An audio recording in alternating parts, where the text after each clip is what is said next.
Bedtime stories for adults. Greek Mythology. Part 4.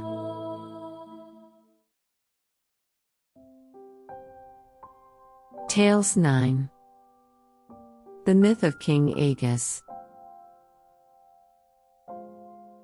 The legend has it that before Theseus left for the palace of King Minos in Crete to kill the Minotaur, Eros, his father and king of Athens, asked him to change the sails of his ship from black to white on his return home, so that he knew that he survived. Eros waited patiently in Sunio to see his son's ship return, and the color of its sails. Theseus, although he killed the Minotaur and got out of the labyrinth safely, he forgot to change his sails to white. Seeing the ship with the black sails, Eros thought that his beloved son was killed. Sadness and grief filled his heart and mind, and without waiting to get the news from the men on the boats, fell from the rocks of Sunio into the sea below. Since then, the sea is called Aegean in his memory. And his son, Theseus, became the king of Athens.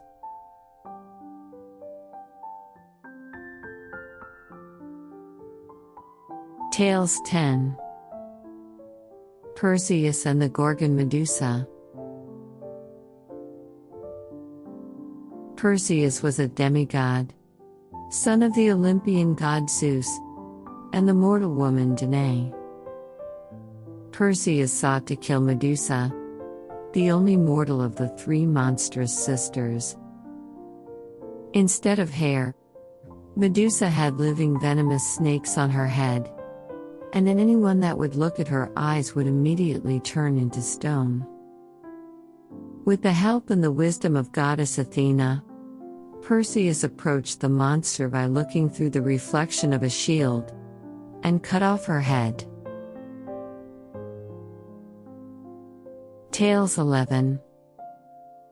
The love story of Eros and Psyche. Psyche, meaning soul in Greek, was an impressive mortal girl, surpassing in beauty even the goddess of love, Aphrodite. Her beauty was so well known that men from all over the land would visit her to admire her beauty. This made Aphrodite extremely jealous, and decided to punish the girl. She ordered his son, Eros, who could make someone fall in love by hitting them with his arrows, to make Psyche fall in love with the vilest and despicable creature who walked on earth. However, when Eros gazed upon Psyche, he fell in love with her himself. He could not carry out his mother's order, and instead, he remained silent. The years went by, and despite her beauty, Psyche could not marry. All men admired her godly beauty but then would go on and marry another.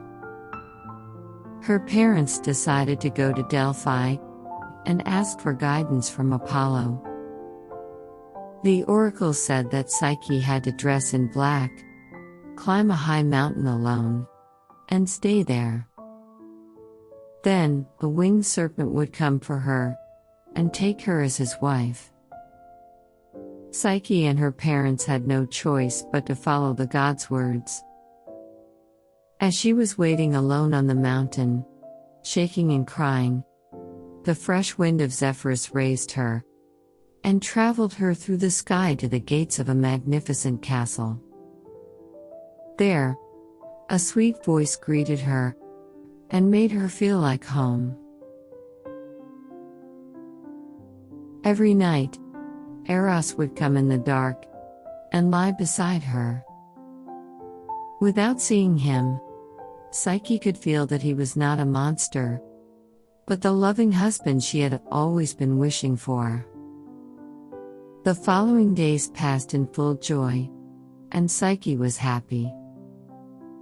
However, she missed her family and felt sorry for them.